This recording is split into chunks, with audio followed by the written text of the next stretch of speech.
இரண்டாவது அலை சம்பந்தமாக நாங்கள் முக்கியமான பல தகவல்களை உங்களுடன் பரிமாறுவதற்காக நாங்கள் இங்கு வந்திருக்கின்றோம்.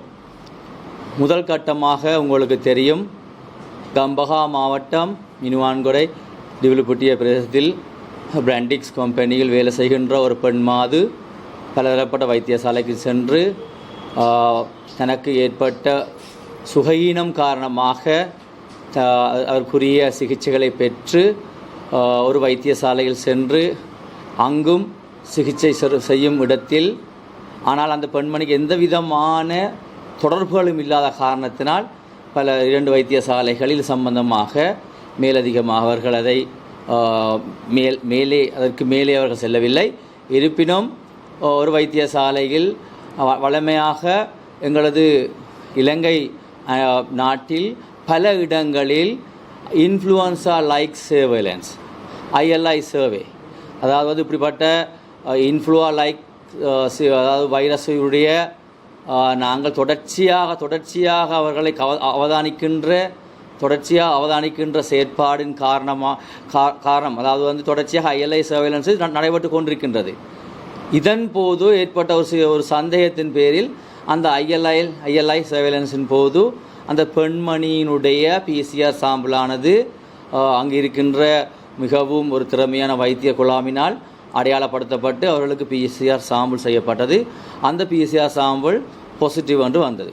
அதன் பிறகு அந்த பெண்மணி ஒரு குறிப்பிட்ட பேருடைய ஆடை தொழிற்சாலையில் வேலை செய்வதன் காரணமாக உடனடியாக அம்மாகாணத்துக்குரிய சுகாதார திணைக்களத்தினர் விரைவான நடவடிக்கைகளின் காரணமாக அவர்கள் சம்பந்தப்பட்ட 400-500 மேற்பட்டவர்களை அடையாளம் கண்டு அவர்களுக்கு PCR பரிசோதனையும் அத்துடன் அவர்களை தனிமைப்படுத்துகின்ற நிகழ்வுகளும் நடந்த வண்ணமாக இருக்கின்றது. இதன்போது அந்த குறிப்பிட்ட ஆடை தொழிற்சாலையில் வேலை செய்கின்ற சிலர் எமது மாகாணத்திலும் சில இடங்களுக்கு, அதாவது குறிப்பாக கூறப்போனால் அம்பாறை மாவட்டத்திலும் வதிவிடத்தில் இருக்கின்றவர்கள் சில பேர் அந்த கம்பஹாயில் உள்ள ஆடை தொழிற்சாலையில் வேலை செய்கின்றார்கள். எனவே முதற்கட்டமாக தெய்யத்த கண்டியில் அந்த குறிப்பிட்ட பெண்ணொருவர், ஒரு விதவை ஒருவர் கடந்த 20ஆம் தேதி அந்த மரண ஆதார, அதாவது இறப்பு சம்பந்தமான ஒரு குழு கூட்டத்துக்காக தனிமையில் உள்ளவர். அவருக்கு எந்த விதமான உறவினர்களும் தெய்யத்த கண்டியில் இல்லை. அந்த குழு கூட்டத்துக்காக அந்த குறிப்பிட்ட கம்பஹா அந்த இடத்தில் இருந்து வந்து அவர் கிட்டத்தட்ட ஒரு 25-20 பேருடன் கலந்துரையாடி மீண்டும் ஒரு முச்சக்கர வண்டியில் ஏறி ஒரு பொது பேருந்தினில் ஊடாக கம்பஹா சென்றுள்ளார். சென்ற பிறகு கம்பஹாவில் அவருக்கும் PCR பரிசோதனை செய்து அது பாசிட்டிவாக பெறப்பட்டது.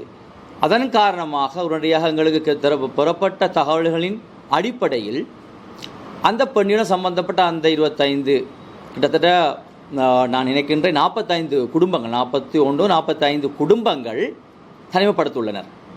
அதாவது எங்கள் சுகாதார பிரிவினரால் அந்த திகத்த கண்டியை உள்ள சுகாதார வைத்திய அதிகாரி அலுவலகத்தில் உள்ள வைத்திய அதிகாரி மற்றும் பொது சுகாதார பரிசோதனைகளின் உடனடியான நடவடிக்கைகள் மூலம் அவர்களை இடங்கண்டு அவர்களுக்கு மிக விரைவாக இதை சம்பந்தமாக தெளிவுபடுத்தி அவர்களை தனது தற்போது நிலையில் தனிமைப்படுத்தி அவர்களுக்குரிய PCR பரிசோதனை செய்வதற்கான நடைமுறைகளை மேற்கொண்டு வருகின்றார்கள்.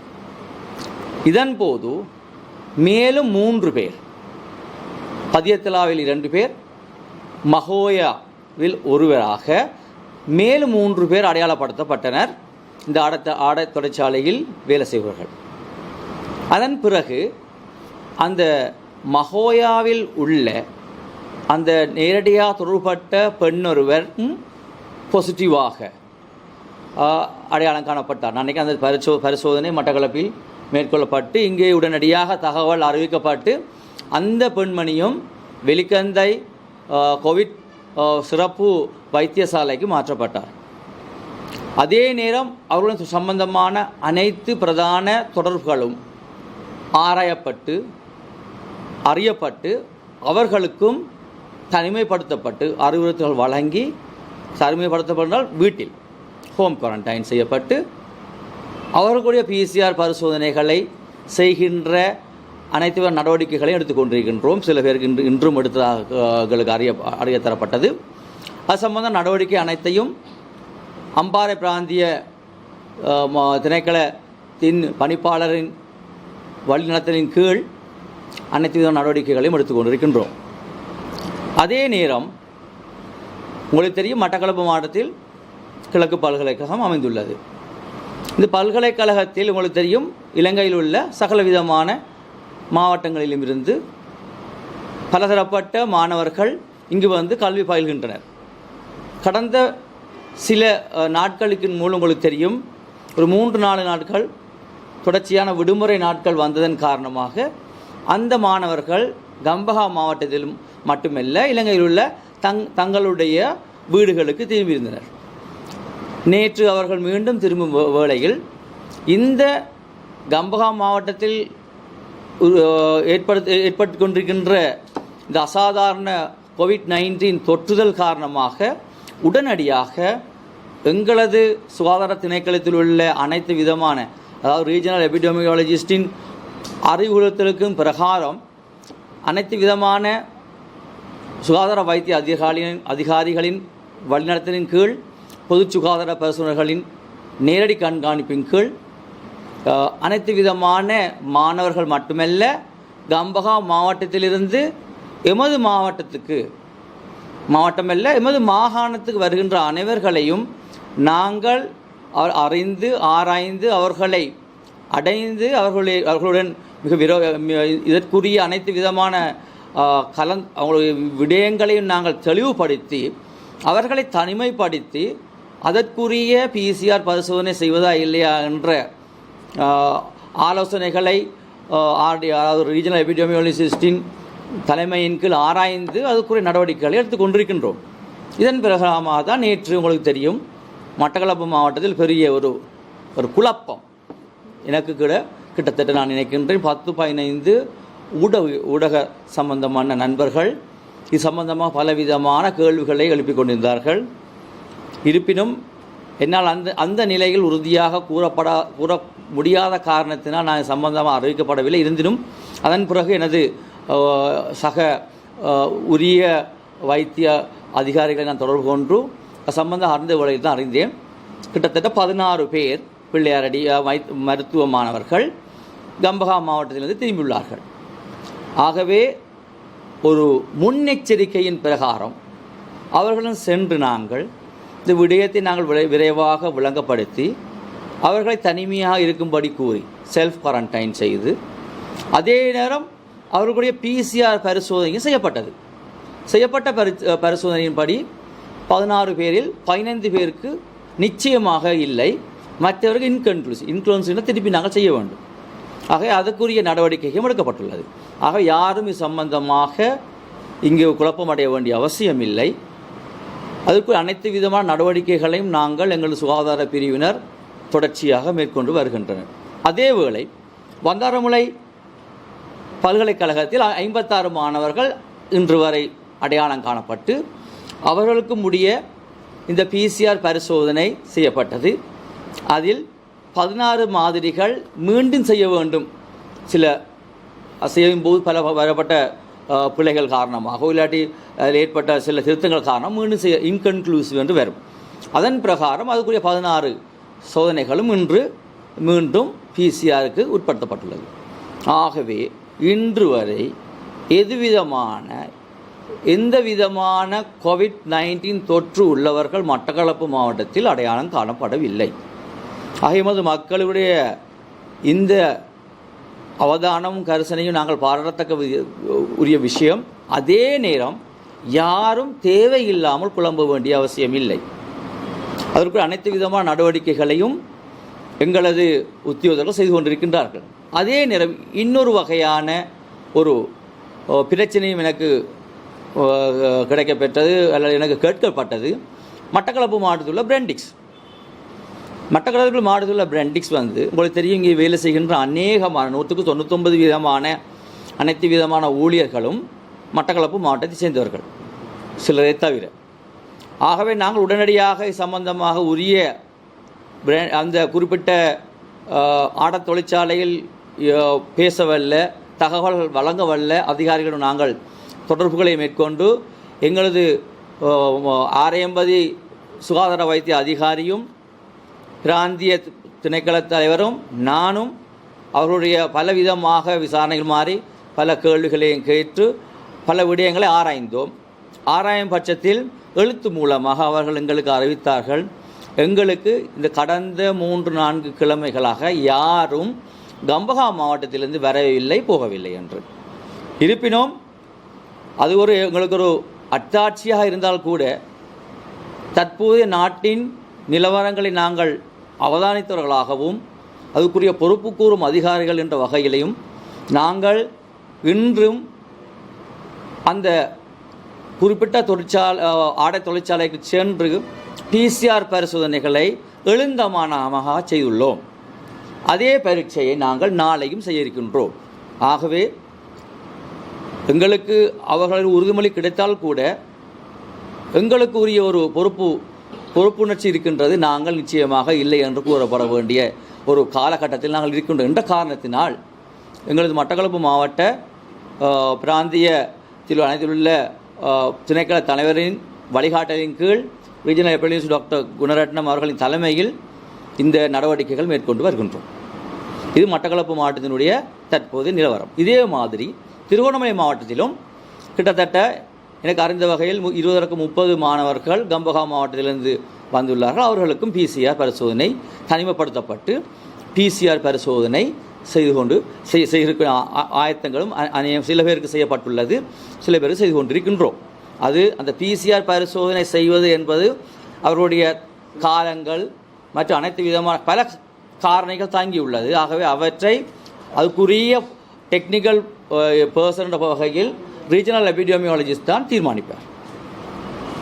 அதே நேரம் இந்த காலகட்டத்தில் பொறுப்பு வாய்ந்த சுகாதார திணைக்கள ஊழியர்கள் என்ற வகையில் எங்களால் ஒரு சில நடவடிக்கைகளும் சில தீர்மானங்களை நாங்கள் மேற்கொண்டுள்ளோம். உங்களுக்கு தெரியும், இன்று பின்னேரம் சுகாதார அமைச்சினால் சில இன்ஸ்ட்ரக்ஷன்ஸ், அதாவது அறிவுறுத்தல்கள் வழங்கப்பட்டுள்ளது. இன்றிலிருந்து பொது நிகழ்வுகள், ஒன்று கூடல்கள், பிரத்யேக வகுப்புகள், இப்படியான பல மக்கள் ஒன்று கூடும் நிகழ்வுகள் அனைத்தையும் தற்காலிகமாக நிறுத்துவதாக. ஆகவே இந்த அறிவுறுத்தல்களை தாங்கிச் செல்கின்ற முக்கியமாக ஊடகமாக இருக்கின்ற உங்களால் நிச்சயமாக இதையும் விட மேலே பல வகையான தவறுகளை நீங்கள் தாங்கி சென்று மக்களை சேர வேண்டிய பொறுப்பு உணர்ச்சியும் உங்களுக்கு இருக்கின்றது. ஆகவே அந்த செய்தியையும் நீங்கள் நிச்சயமாக ஊடகம், ஒரு பொறுப்பு வாய்ந்த ஊடகம் என்ற ரீதியில் நீங்கள் எங்களுடன் ஒத்துழைத்து இதற்குரிய நடவடிக்கைகள் எடுப்பீர்கள் என்ற ஒரு நம்பிக்கைகள் நாங்கள் இன்று கூறியுள்ளோம். அதே நேரம் இனிவரும் காலங்களில் கிழக்கு மாகாண சிரேஷ்ட போலீஸ் மகா அதிபர் மிஸ்டர் நிலந்த ஜெயவர்தன அவர்களிடம் கலந்துரையாடி மற்றும் பொறுப்பு வாய்ந்த உயர் அதிகாரிகளுடன் கலந்துரையாடி இனிவரும் காலங்களில் எமது மாகாணத்தில் முகக்கவசம் அணிவது, அனைவரும் முகக்கவசம் அணிவது கட்டாயமாக பட வேண்டிய ஒரு சூழ்நிலையில் நாங்கள் இருக்கின்றோம். அது மிக விரைவில் நிச்சயமாக நாளையண்டிலிருந்தோ அது சம்பந்தமான நடவடிக்கைகளை மிகவும் ஆணித்தரமாகவும் உறுதியாகவும் எங்களது சுகாதாரத்துறையினர் மற்றும் போலீஸ் மற்றும் பாதுகாப்பு பிரிவினருடன் சேர்ந்து நாங்கள் அதை மேற்கொண்டிருக்கின்றோம். அதே நேரம் உங்களுக்கு தெரியும், பொதுமக்களாகிய உங்களை நாங்கள் வேண்டுவது என்னென்றால், உங்களுக்கு தெரிந்த வகையில் யாராவது கம்பஹா மாவட்டத்தில் இருந்து உங்கள் அயலிலோ உங்கள் வீட்டிலோ உங்களுக்கு தெரிந்த இடத்திலோ சமூகம் அளித்திருப்பின் ஒரு கிழமைக்குள்ளோ தற்போதோ உடனடியாக அருகிலுள்ள சுகாதார வைத்திய அதிகாரி அலுவலகத்திலோ அல்லது அந்த பிரதேசத்துக்குரிய பொது சுகாதார பரிசோதகர்களுக்கோ உடனடியாக அறிவிக்கும்படி உங்களை கேட்டுக்கொள்கிறோம். ஆனால் நிச்சயமாக வருகின்ற அனைவரும் நோயாளிகள் அல்ல, அவர்களும் மனிதர்களுடைய மனிதத்தன்மையை எல்லாரும் மதித்து நாங்கள் எல்லோரும் பொறுப்புணர்ச்சியுடன் நடக்க வேண்டிய காலகட்டத்தில் நாங்கள் இருக்கின்றோம். ஆகவே அந்த காலத்தின் மாதிரி நோயாளியை கண்டால் கல்லால் அடிக்கின்ற மாதிரி இல்லாமல் அவர்களுக்கு உரிய அறிவுகளை வழங்கி எங்களுக்கு தகவல்களை எவ்வளவு சீக்கிரமாக நீங்கள் தரும் பட்சத்தில் எங்களால் நிச்சயமாக உடனடியாக கூடிய நடவடிக்கைகளை எடுக்க முடியும். இது சம்பந்தமாக இனிவரும் காலங்களில் 4 பிராந்தியங்கள், எங்கள் கிழக்கு மாகாணத்துக்கு 4 பிராந்திய மனைகள் உள்ளன. திருவண்ணாமலை, மட்டக்களப்பு, கல்முனை, அம்பாறை. 4 பிராந்தியத்தில் உள்ள பணிப்பாளர்களுக்கும் நான் இன்று அறிவுறுத்தல்கள் வழங்கியுள்ளேன். மீண்டும் அனைத்து சுகாதார துறையினர்களையும் தடுப்பு சம்பந்தமாக ப்ரிவென்டிவ் சம்பந்தமாக இருக்கின்ற MOH அவருடைய டீம்ஸ் சேர்ந்து முடியுமானவரை தங்களது சேவையினை இரவு பகல் பாராமல் அயராது உழைக்க வேண்டும் என்ற ஒரு கோரிக்கை விடுத்துள்ளேன். அதே நேரம் எங்களது வைத்தியசாலைகளை நாங்கள், உங்களுக்கு தெரியும், திடீரென்று உங்களுக்கு நல்ல உதாரணம் அண்மை நாடு இந்தியா. ஒரு காலத்தில் நாங்கள் சந்தோஷப்பட்டோம், எங்களுடைய காலநிலையும் நாங்கள் இருக்கின்ற புவியியல் சார்ந்த நிலைப்பாடும் எங்களை பாதுகாக்கும் என்று. ஆனால் அந்த நிலைப்பாடு நாங்கள் இந்தியாவை பார்க்கும் இடத்தில் அது நிச்சயமாக ஒரு பிழையான கருதுகோளைத்தான் நாங்கள் வைத்திருக்கின்றோம். இதுவரை காலமும் எங்களுடைய முயற்சியின் காரணமாகத்தான் எங்களால் தடுத்து கொண்டிருந்தோம். ஆனால் உங்களுக்கு தெரியும், இன்று எத்தனை பேர் இந்த சுகாதார நடைமுறைகளை கடைபிடிக்கின்றனர்.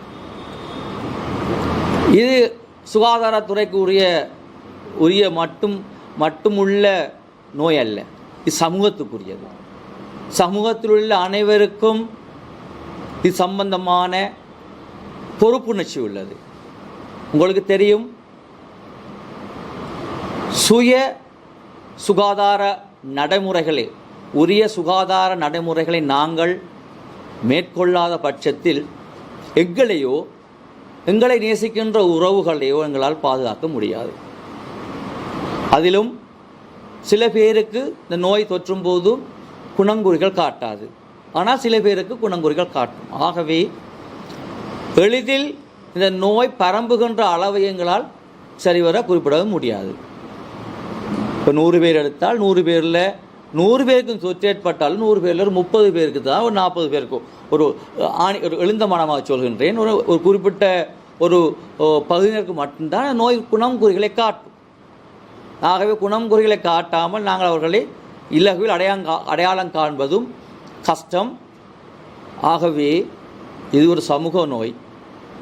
அனைவரும், நமது மாகாணத்தில் உள்ள அனைவரும் தங்களை உரிய முறையில் தங்களை தெரிவிப்பதன் மூலம், நான் மட்டக்களப்பு மாவட்டத்திலே உள்ளேன், நான் கம்பகாவுக்கு செல்லவில்லை, உதாரணத்துக்கு நான் கொழும்புக்கு செல்லவில்லை, இல்லை நான் நேற்று கம்பகாவுக்கு போய் எனக்கு பயமாக இருக்குது, நான் என்ன செய்ய, இப்படி தங்களை சுய உரிய முறைகளை தாங்களாக முன்வந்து செய்யும் இடத்தில் நிச்சயமாக எங்களுக்கு இந்த நோயை கட்டுப்படுத்துவது என்பது பெரிய ஒரு விடயமல்ல. ஆகவே இந்த காலகட்டத்தில் உங்கள் எல்லாரையும், உங்களுக்கு தெரியும், சென்ற கொரோனா காலத்தில் பலதரப்பட்ட வாத பிரதிவாதங்களுக்கு மத்தியில் நாங்கள் வேலை செய்தோம். இருப்பினும் பலதரப்பட்ட விமர்சனங்களை நாங்கள் சந்தித்தோம். நாங்கள் தூரநோக்கு சிந்தனைகள் செயற்படும் போது சில வேண்டப்படாத ஓரிரு நபர்களினால் ஏற்படுத்தப்பட்ட ஒரு அசௌகரிய நிலையின் காரணமாக ஆரம்பத்தில் ஒரு சிறிய ஒரு பின்னடைவு ஏற்பட்டாலும் கூட பின்னர் நாங்கள் எல்லோரும் சுதாகரித்து அதுக்குரிய நடவடிக்கையை மிகவும் ஆணித்தரமாக நாங்கள் செய்து முடித்துள்ளோம். அதே மாதிரி இனிவரும் காலங்களிலையும் உங்கள் ஊடக நண்பர்களாக இருக்கட்டும், பொதுமக்களாக இருக்கட்டும், உங்கள் எல்லோருடைய ஒத்துழைப்பும் எங்களுக்கு தேவை என்பதை நான் இன்று மிகவும் உறுதியாகவும் ஒரு தேவையாகவும் வேண்டி நிற்கின்றேன்.